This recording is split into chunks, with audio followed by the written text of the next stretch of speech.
नमस्कार दोस्तों, online study cover में आपका स्वागत है। दोस्तों, UP triple S C PET 2023 की बेहतरीन तैयारी के क्रम में आज से हम लोग अप्रैल से सितंबर तक के करंट अफेयर्स की सीरीज शुरू कर रहे हैं। यह पहला वीडियो होगा। वीडियो पसंद आए तो लाइक करना, शेयर करना और ऐसे ही वीडियो पाने के लिए चैनल को सब्सक्राइब कर लेना। तो चलिए शुरू करते हैं। आज का पहला क्वेश्चन है, सूडान में फंसे भारतीयों को सुरक्षित वापस लाने के लिए भारत सरकार ने कौन सा ऑपरेशन चलाया था? तो सूडान में फंसे भारतीयों को सुरक्षित वापस लाने के लिए भारत सरकार ने ऑपरेशन कावेरी चलाया था। क्या चलाया था? ऑपरेशन कावेरी। ऑपरेशन राहत यह 2013 में उत्तर भारत में बाढ़ आई थी, उस दौरान वायुसेना द्वारा चलाया गया ऑपरेशन था। ठीक है। ऑपरेशन गंगा यह यूक्रेन में फंसे भारतीयों को वापस लाने के लिए भारत सरकार द्वारा चलाया गया ऑपरेशन था। ऑपरेशन दोस्त यह तुर्की और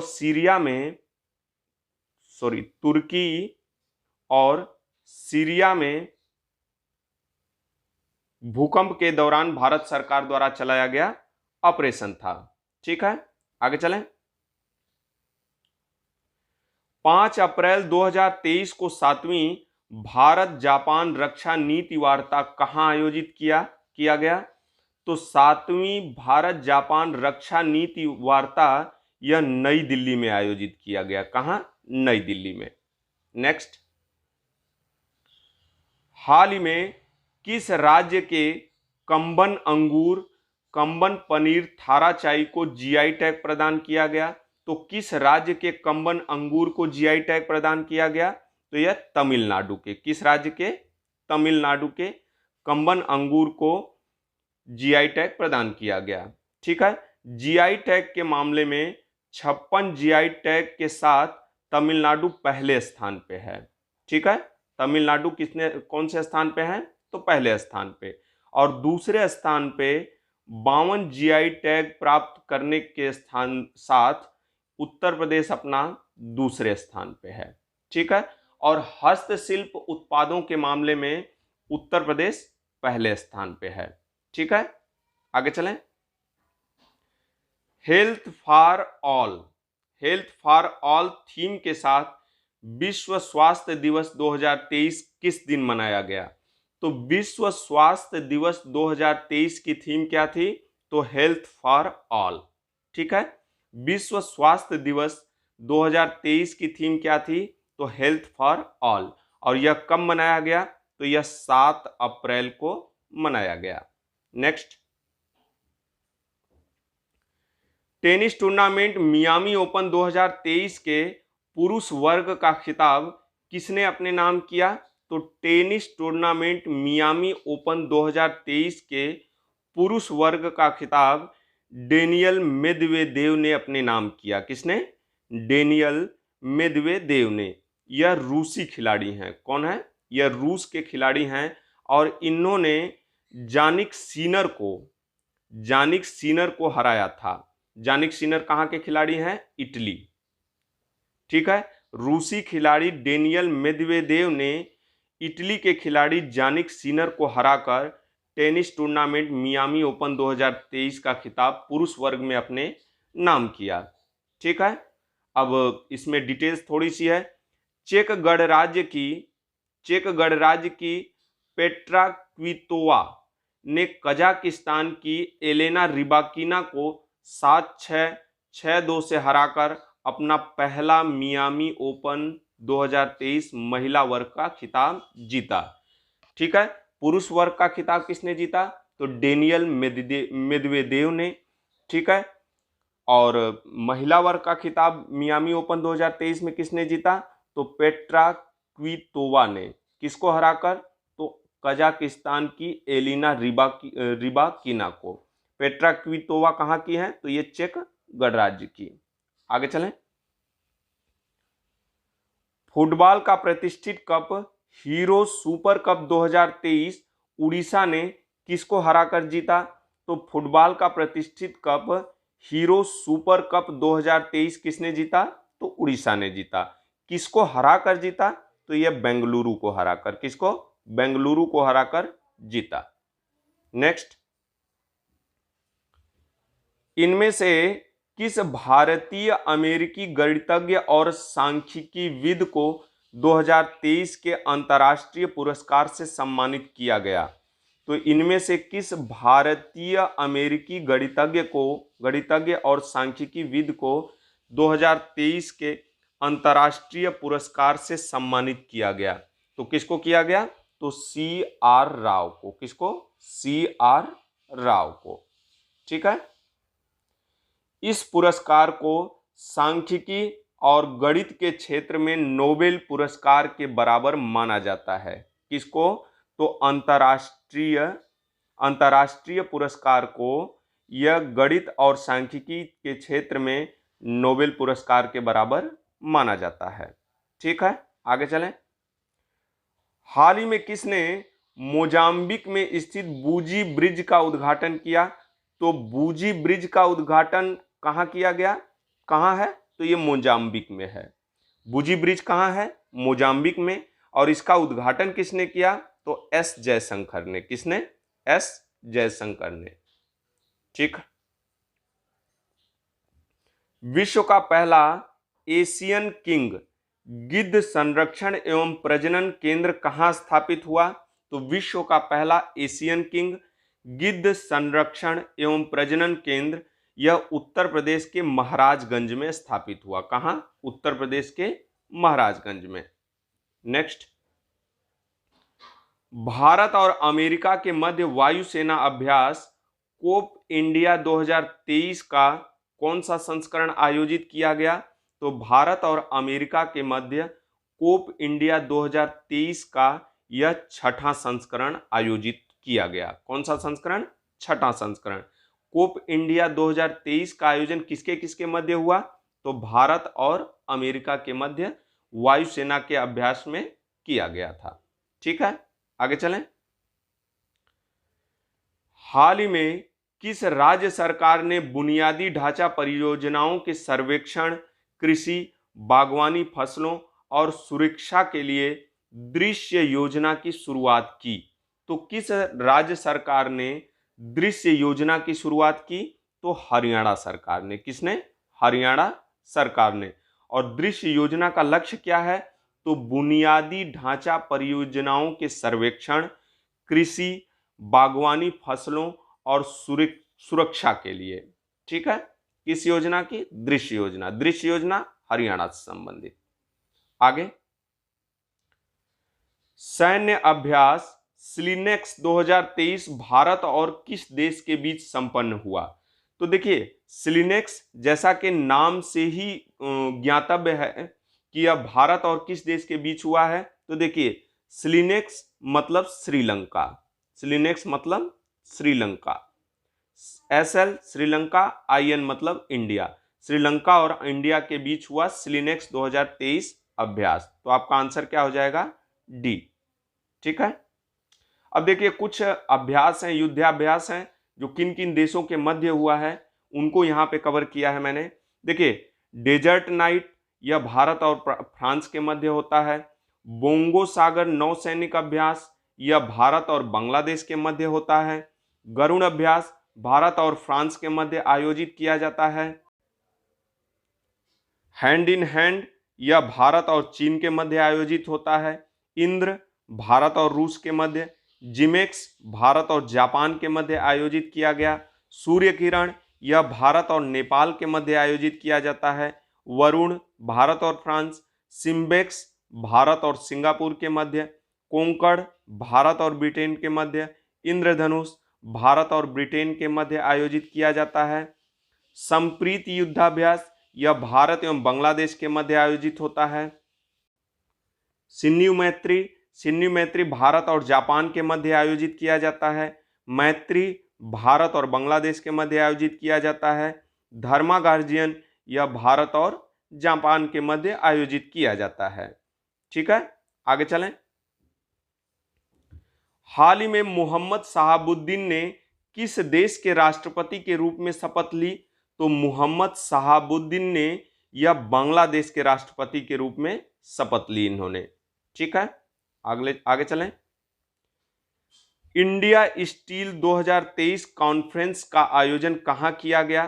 तो इंडिया स्टील 2023 कॉन्फ्रेंस का आयोजन यह मुंबई में किया गया। कहाँ? मुंबई में। आगे चलें। 17 अप्रैल 2023 को कंप्रेस्ड बायोगैस पर वैश्विक सम्मेलन किस शहर में आयोजित किया गया? तो 17 अप्रैल 2023 को कंप्रेस्ड बायोगैस पर वैश्विक शिखर सम्मेलन यह नई दिल्ली में आयोजित किया गया। कहां? नई दिल्ली में। ठीक है, आगे चलें। 68वें फिल्म फेयर अवार्ड्स 2023 में बेस्ट एक्ट्रेस का अवार्ड किसको दिया गया? तो 68वें फिल्म फेयर अवार्ड 2023 में बेस्ट एक्ट्रेस का अवार्ड आलिया भट्ट को दिया गया। किसको? आलिया भट्ट को।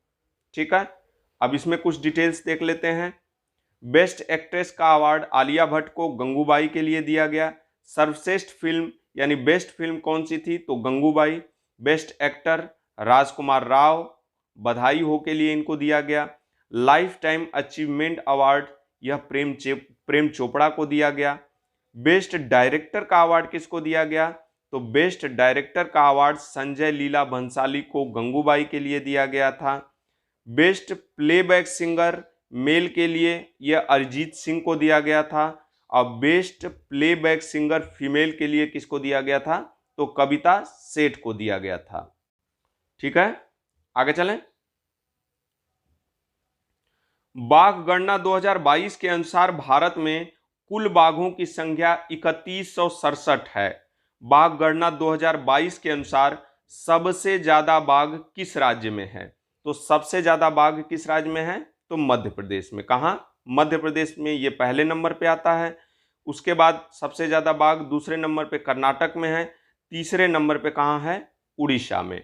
ठीक है, और बाघ गणना 2018 के अनुसार बाघों की संख्या कितनी थी? तो 2967। ठीक है, करीब 6.7% की बढ़ोतरी के साथ 2022 में यह कितना हो गई है? तो 3167 हो गई है बाघों की संख्या। और बाघों को बचाने के लिए यह प्रोजेक्ट टाइगर कब चला गया था? तो ये 1973 में चलाया गया था प्रोजेक्ट टाइगर। और यह बाघ गणना यह प्रत्येक 4 वर्षों के दौरान आती है। प्रत्येक 4 वर्ष बाद यह गणना होती है। ठीक है, आगे चलें। अप्रैल 2023 को इंटरनेशनल बिग कैट अलायंस का शुभारंभ नरेंद्र मोदी द्वारा कहां किया गया? तो अप्रैल 2023 में इंटरनेशनल बिग कैट अलायंस का शुभारंभ किसने किया? तो नरेंद्र मोदी ने किया। ठीक है, और इसका शुभारंभ नरेंद्र मोदी ने कहां पर किया? तो मैसूर में। कहां? मैसूर में। ठीक है, आगे चलें। राष्ट्रीय खनिज विकास निगम यानी एनएमडीसी ने किसे अपना ब्रांड एम्बेसडर नियुक्त किया है?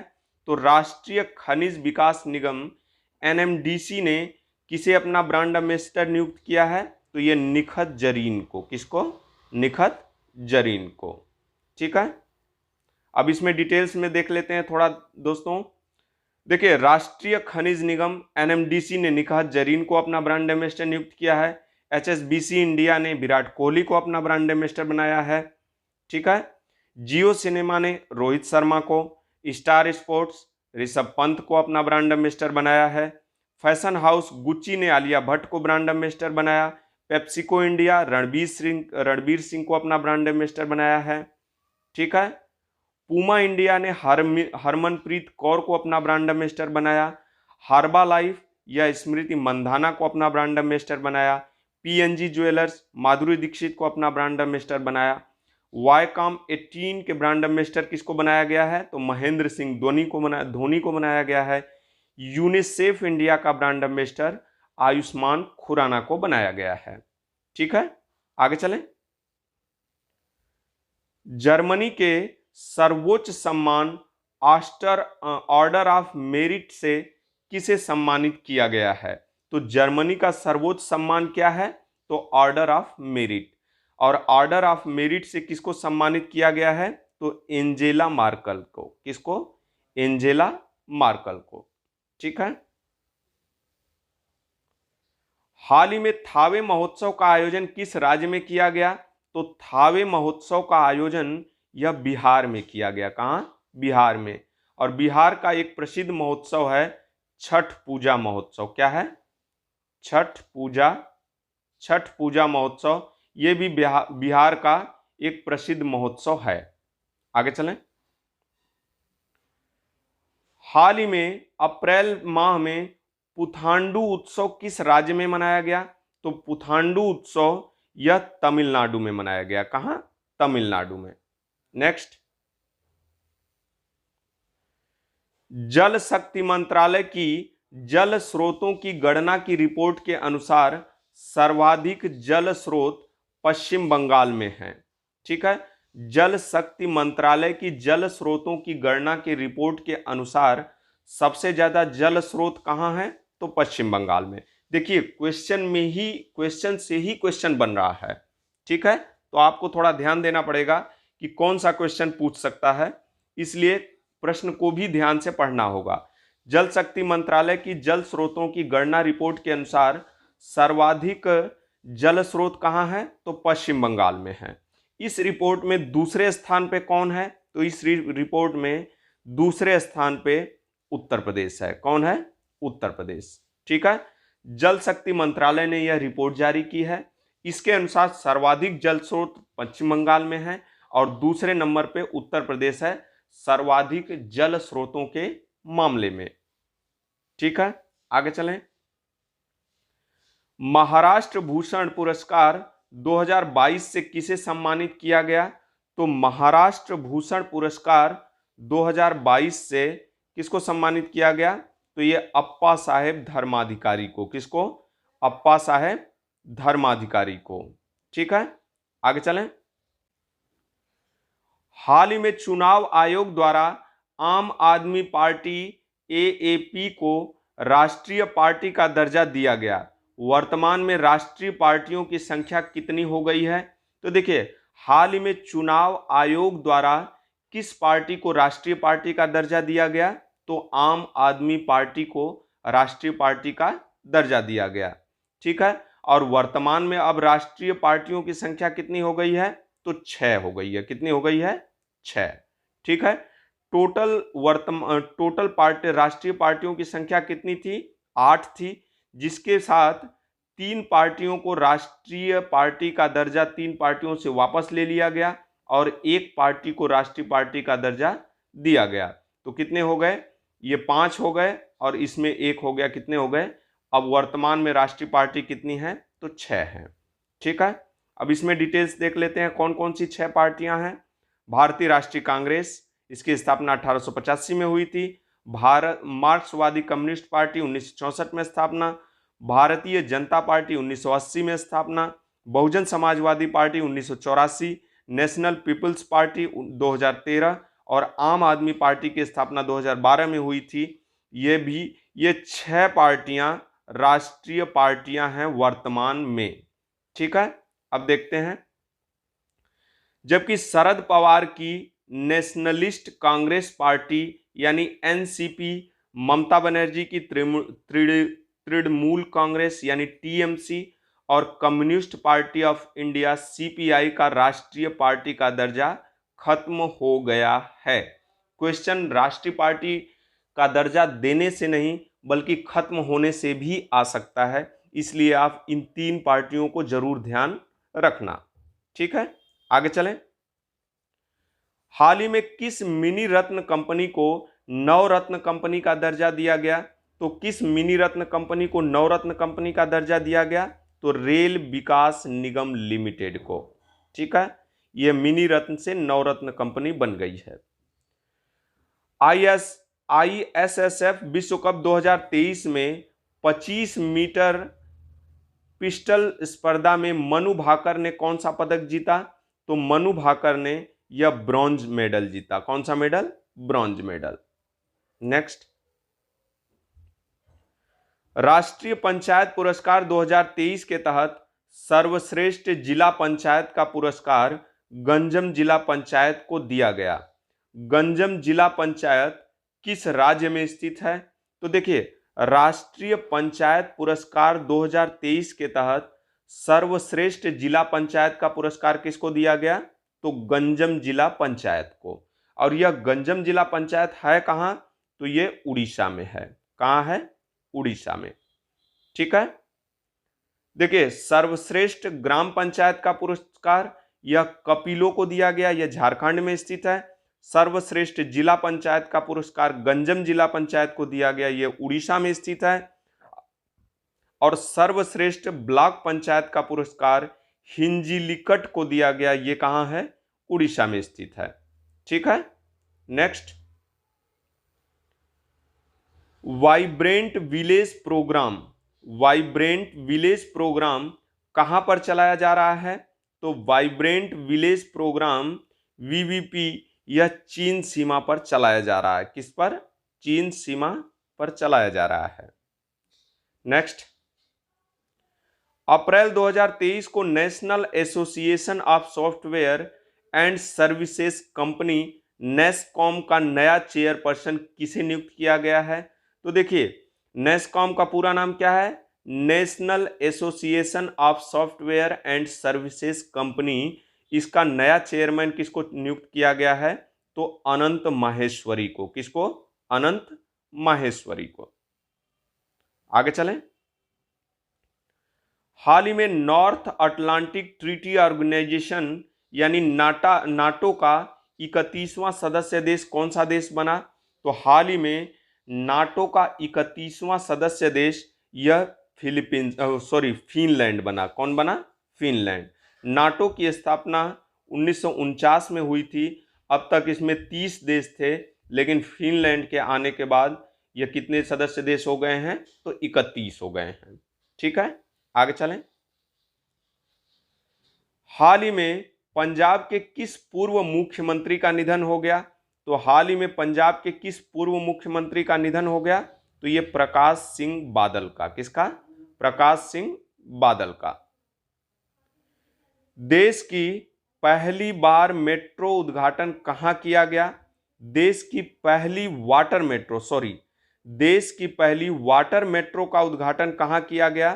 तो देश की पहली वाटर मेट्रो का उद्घाटन यह कोच्चि केरल में किया गया। कहां? कोच्चि केरल में। और उत्तर प्रदेश के करंट अफेयर्स में मैंने पढ़ाया था कि देश की पहली वाटर मेट्रो केरल के तर्ज पर उत्तर प्रदेश के किस राज्य में वाटर टैक्सी चलाई जाएगी? तो ये वाराणसी में चलाई जाएगी। कहां? वाराणसी में। ठीक है। वाराणसी में नमो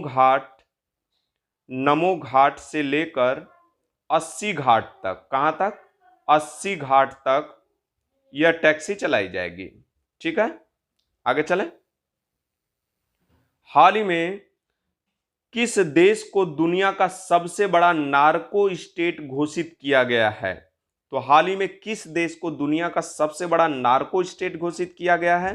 तो सीरिया को। किसको? सीरिया को घोषित किया गया है। आगे चलें। किस राज्य में भीमराव अंबेडकर की 125 फुट ऊंची प्रतिमा का अनावरण किया गया? तो किस राज्य में बी.आर. अंबेडकर की 125 फुट ऊंची प्रतिमा का अनावरण किया गया? तो यह तेलंगाना में। कहां किया गया? तेलंगाना में। ठीक है। अब देखिए, कुछ प्रतिमा है उनको देख लेते हैं। स्टैचू ऑफ इक्वलिटी यह संत रामानुजाचार्य की है। यह हैदराबाद तेलंगाना में स्थित है।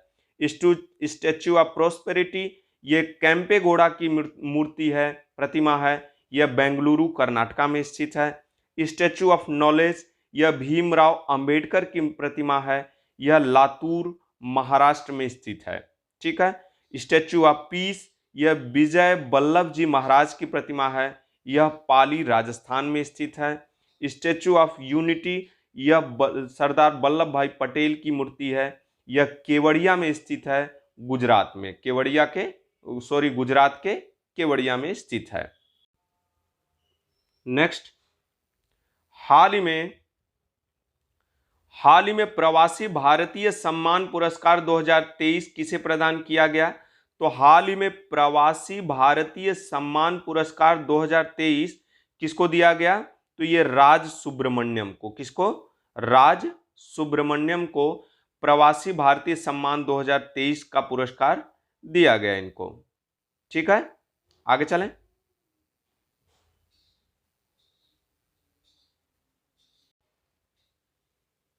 ठीक है, गर्मियों में पानी की कमी से निपटने के लिए जल बजट अपनाने वाला भारत का पहला राज्य कौन सा है? तो गर्मियों में पानी की कमी से निपटने के लिए जल बजट अपनाने वाला भारत का पहला राज्य कौन सा है? तो ये केरल है। कौन सा? केरल। अज्ञात शवों के लिए डीएनए डाटाबेस स्थापित करने वाला भारत का पहला राज्य कौन सा है? तो अज्ञात शवों के लिए डीएनए डाटाबेस स्थापित करने वाला भारत का पहला राज्य हिमाचल प्रदेश है। कौन सा? हिमाचल प्रदेश। आगे चलें। भारत में प्रथम वैश्विक बौद्ध शिखर सम्मेलन का आयोजन कहां किया गया? तो भारत में प्रथम वैश्विक बौद्ध शिखर सम्मेलन का आयोजन यह नई दिल्ली में किया गया। कहां? नई दिल्ली में। आगे चलें। 20 अप्रैल 2023 को 8वीं भारत थाईलैंड रक्षा वार्ता कहां आयोजित की गई? तो 8वीं भारत थाईलैंड रक्षा वार्ता यह बैंकॉक में आयोजित की गई। कहां? बैंकॉक में। नेक्स्ट,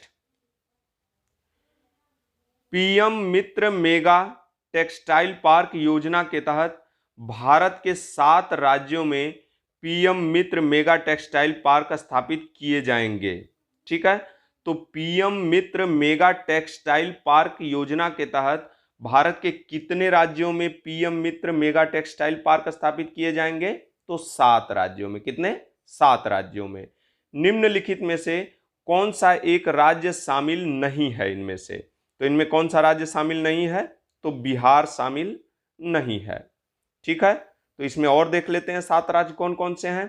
तो देखिए 7 राज्य हैं तमिलनाडु, तेलंगाना, कर्नाटका, महाराष्ट्र, गुजरात, मध्य प्रदेश और उत्तर प्रदेश। ये 7 राज्य हैं जहां पीएम मित्र मेगा टेक्सटाइल पार्क की स्थापना की जाएगी। उत्तर प्रदेश में लखनऊ और हरदोई में पीएम मित्र टेक्सटाइल पार्क की स्थापना की गई है। ठीक है, हाल ही में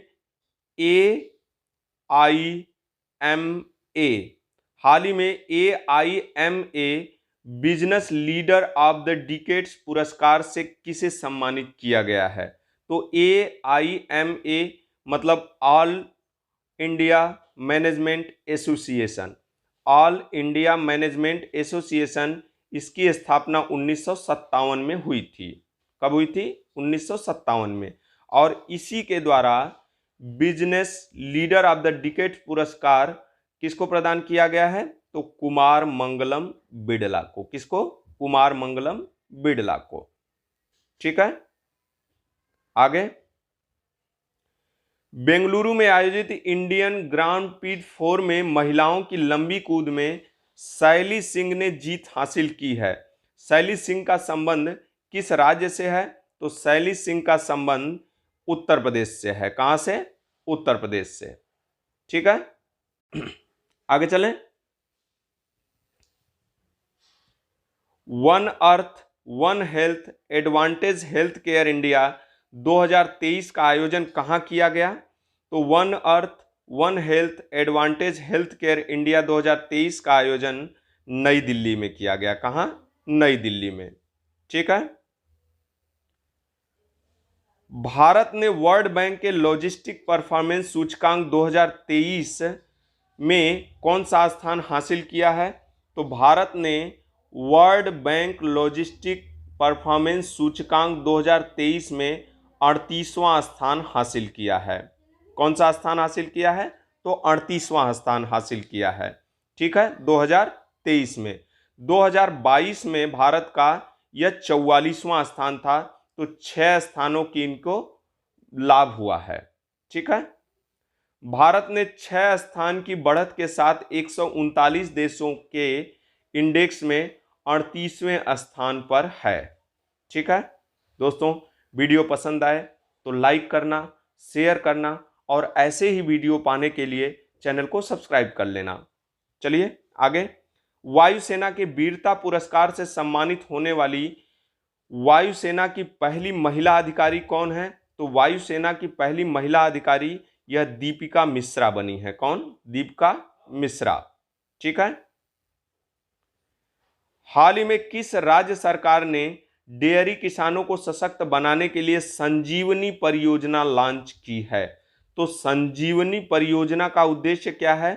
तो डेयरी किसानों को सशक्त बनाने के लिए किस राज्य ने शुरू किया है? तो हिमाचल प्रदेश ने। किसने? हिमाचल प्रदेश ने। आगे चलें। अमेरिका के द हेरिटेज फाउंडेशन और द वॉल स्ट्रीट जर्नल द्वारा जारी आर्थिक स्वतंत्रता सूचकांक में पहले स्थान पर कौन सा देश है? ठीक है, देखिए आर्थिक स्वतंत्रता सूचकांक कौन जारी करता है? तो द हेरिटेज फाउंडेशन और द वॉल स्ट्रीट जर्नल। ठीक है, इसके द्वारा आर्थिक स्वतंत्रता सूचकांक जारी की जाती है। इसमें पहले स्थान पे कौन है? तो सिंगापुर है। ठीक है, पहले स्थान पे सिंगापुर है, दूसरे स्थान पे स्विट्जरलैंड है और तीसरे स्थान पे क्या है? आयरलैंड है। ठीक है, तीसरे स्थान पे कौन है? तो आयरलैंड। आपका आंसर क्या हो जाएगा? ए। और आर्थिक स्वतंत्रता सूचकांक में भारत किस स्थान पे है? तो 131वें स्थान पे। किस स्थान पे है आर्थिक स्वतंत्रता सूचकांक के मामले में अपना भारत? तो 131वें स्थान पे। हाल ही में रतन टाटा को किस देश के सर्वोच्च नागरिक सम्मान से सम्मानित किया गया? तो हाल ही में रतन टाटा को किस देश के सर्वोच्च नागरिक सम्मान से सम्मानित किया गया? तो ऑस्ट्रेलिया के। किसके? ऑस्ट्रेलिया के सर्वोच्च सम्मान से किसको सम्मानित किया गया? तो रतन टाटा को। ठीक है, और ऑस्ट्रेलिया का सर्वोच्च सम्मान कौन सा है? तो ऑर्डर ऑफ ऑस्ट्रेलिया। क्या है? Order of Australia. आगे चलें। हाल ही में राष्ट्रपति द्रौपदी मुर्मू ने कांजीरंगा राष्ट्रीय उद्यान असम में किस उत्सव का उद्घाटन किया? तो देखिए कांजीरंगा राष्ट्रीय उद्यान कहाँ है? तो ये असम में है। कहाँ है? असम में। और कांजीरंगा राष्ट्रीय उद्यान असम में द्रौपदी मुर्मू ने किस उत्सव का आयोजन किया? तो ये गज उत्सव का उद्घाटन इन्होंने किया। किसने? द्रौपदी मुर्मू ने। आगे चलें। हाल ही में किस राज्य की विश्व प्रसिद्ध बसोहली पेंटिंग को भौगोलिक संकेतक दिया गया? तो किस राज्य की बसोहली पेंटिंग को भौगोलिक संकेतक दिया गया? तो ये जम्मू कश्मीर के। किसको? जम्मू कश्मीर के बसोहली पेंटिंग को जीआई टैग हाल ही में दिया गया। यह जीआई टैग 10 वर्षों के लिए दिया जाता है। पहला जीआई टैग 2004 में दार्जिलिंग की चाय को दिया गया था। किसको? दार्जिलिंग की चाय को। ठीक है, दार्जिलिंग की चाय, पश्चिम बंगाल की दार्जिलिंग की चाय को दिया गया था 2004 में। आगे चलें। हाल ही में पोलैंड के सर्वोच्च सम्मान order of the white eagle से किसे सम्मानित किया गया? तो देखिए पोलैंड का सर्वोच्च सम्मान का क्या नाम है? तो order of the white eagle. ठीक है, order of the white eagle किस देश का सर्वोच्च सम्मान है? तो पोलैंड का। ठीक है, और पोलैंड के सर्वोच्च सम्मान order of the white eagle से किसको सम्मानित किया गया? तो ये व्लोडोमिर जेलेंस्की को। किसको? व्लोडोमिर जेलेंस्की को। ठीक है, आगे चलें। हाल ही में मिगुएल डियाज कैनेल को कहां के राष्ट्रपति के रूप में चुना गया? तो इनको क्यूबा के राष्ट्रपति के रूप में चुना गया है। कहां के? क्यूबा के राष्ट्रपति के रूप में मिगुएल डियाज कैनेल को चुना गया। नेक्स्ट। हाल ही में किस राज्य के माना मदुरई मिट्टी के बर्तनों को जीआई टैग मिला? तो माना मदुरई मिट्टी के बर्तनों को जीआई टैग मिला, यह किस राज्य से संबंधित है? तो देखिए यहाँ मदुरई आ रहा है, क्या आ रहा है? मदुरई। अब मदुरई कहाँ पड़ता है? तो यह तमिलनाडु में पड़ता है। कहाँ? तमिलनाडु में। इसी से आप गेस कर सकते हैं। तो देखिए अभी हाल ही में किसको किसको जीआई टैग मिला है?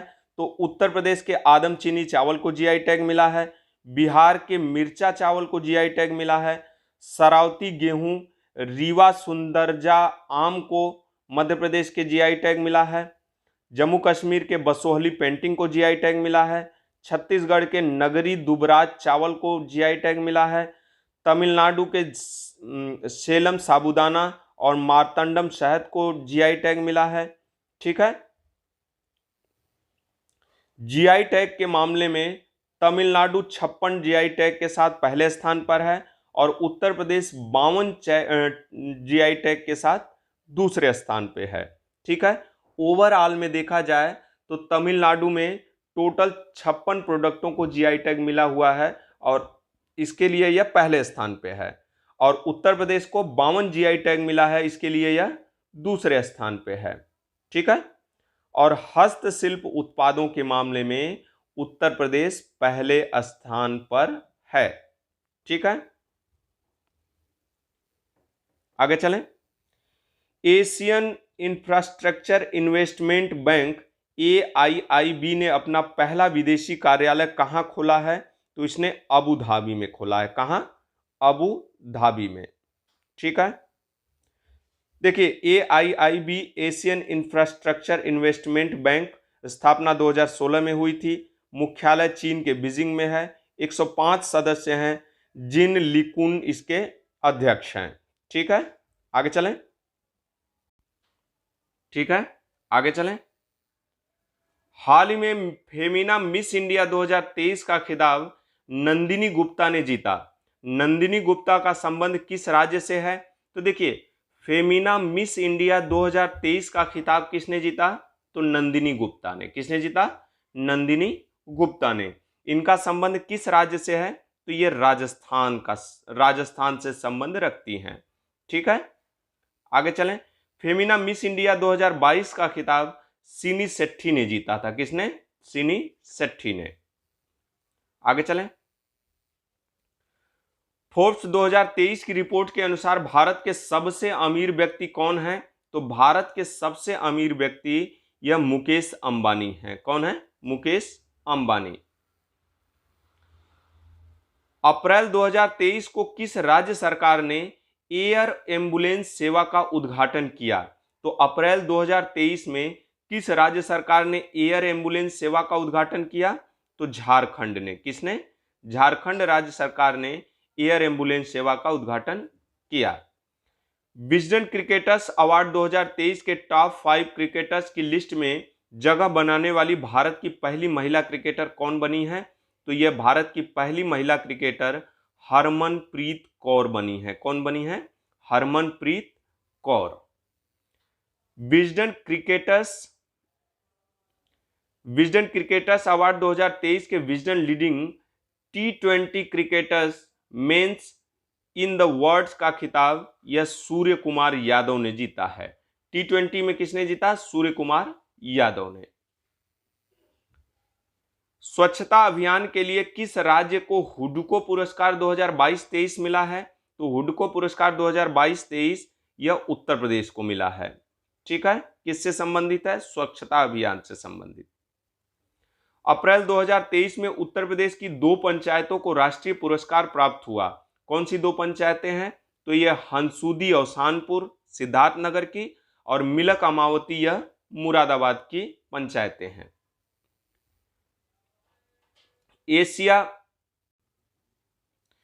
एशिया कुश्ती चैंपियनशिप 2023 में भारत ने कुल कितने मेडल जीते हैं?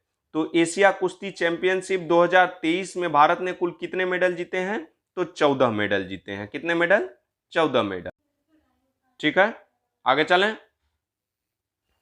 देखिए भारत के पहलवानों ने अस्ताना में आयोजित एशियाई कुश्ती चैंपियनशिप 2023 में 1 स्वर्ण, 3 रजत और 10 कांस्य पदक जीता।